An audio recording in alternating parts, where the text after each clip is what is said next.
In this video, Dr. Jordan Peterson explains why socializing kids early in life is important. So anyways, most of these kids are reasonably well socialized by the time they're the age of 4, using one mechanism or another. They learn how to regulate their aggression, and they learn how to engage in fictional play structures with other kids. They learn how to cooperate and compete. And the advantage to having a well-socialized disagreeable person is that they really don't let much get in their way. So if you can get a kid who's disagreeable socialized, that person can be quite the creature, you know, because they're very forward moving in their nature and very difficult to stop. But if you don't get them successfully domesticated, tamed, roughly speaking, by the time they're 4, their peers reject them. And that's a big problem, because your job as a parent is to make your child socially desirable by the age of 4. Like you want to burn that into your brain, because people don't know that. That's your job. And here's why. It's easy if you think about it carefully. So you imagine you've got a 3-year-old child, so sort of halfway through that initial period of socialization, and you take that child out in public. Okay, what do you want for the child? Who cares about you? What do you want for the child? You want the child to be able to interact with other children and adults, so that the children are welcoming and smile and want to play with him or her, and so the adults are happy to see the child and treat him or her properly.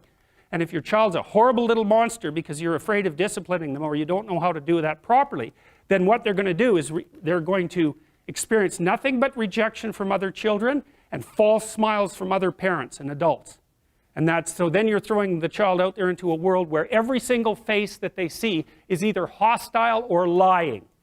And that's not something that's going to be particularly conducive to the mental health or the well-being of your child. If your child can learn a couple simple rules of behavior, like don't interrupt adults when they're talking too much, and pay attention, and try not to hit the other kids over the head with the truck any more than is absolutely necessary, and share and play properly, then when they meet other kids, the kids are going to try out a few little play routines on them, and that's going to go well, and then they're going to go off and socialize each other for the rest of their lives. Because that's what happens, is that from 4 years old onwards, the primary socialization with children takes place among other children. And so if the kids don't get in on that early, they don't move into that developmental spiral upwards, and they're left behind. And you can imagine how terrible that is, because a 4-year-old will not play with another 4-year-old who's 2. But a 5-year-old certainly will not play with a 5-year-old who's 2. Right? Because the gap is just starting to get unbelievably large. And so the kids start out behind, and then the peers leave them behind, and then those kids are alienated and outside the peer group for the rest of their life. Well, those are the ones that grow up to be long-term antisocial. Right? They're already aggressive. It doesn't dip down. Now, what happens to normal boys, roughly speaking? Imagine the aggressive 2-year-old types. They get socialized, so their level of aggression goes down, and then they hit puberty and testosterone kicks in, and bang, levels of aggression go back up. And so that's why males are criminals between the ages roughly of 16 and about 25. So, and it matches the creativity curve, by the way. It's so cool. If you look at the spike of creativity among men, 16 to 25, then it starts to go down. Criminality matches that absolutely perfectly. So that's quite cool. So, and the testosterone levels raise the average level of aggression among men. It's more dominance than aggression, actually, and testosterone is by no means all bad. And then it starts to decrease at about age 25 or 26, which is usually when men stop staying up late at night, stop drinking as much, develop a full-time career, and take on the burdens and responsibilities and opportunities that are associated with a long-term partner and family. And so, well, so that's the development of what I would call predatory aggression, because I also think that the agreeableness distribution is probably something like predatory aggression versus maternal sympathy. It's something like that.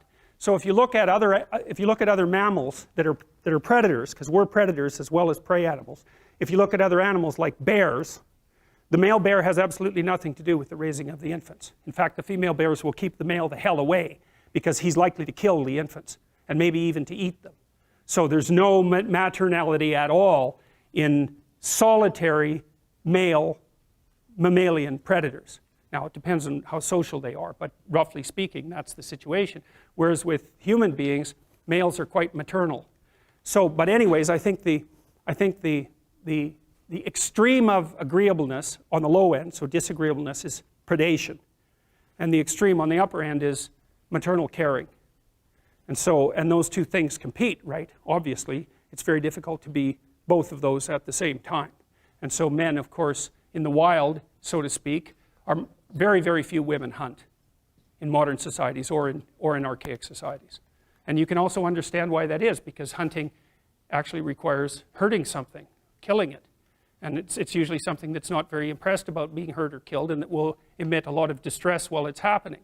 And so for anybody who's compassionate, who's got compassion as, you know, one of the fundamental elements of their temperament, that's something they're just not going to be able to tolerate at all.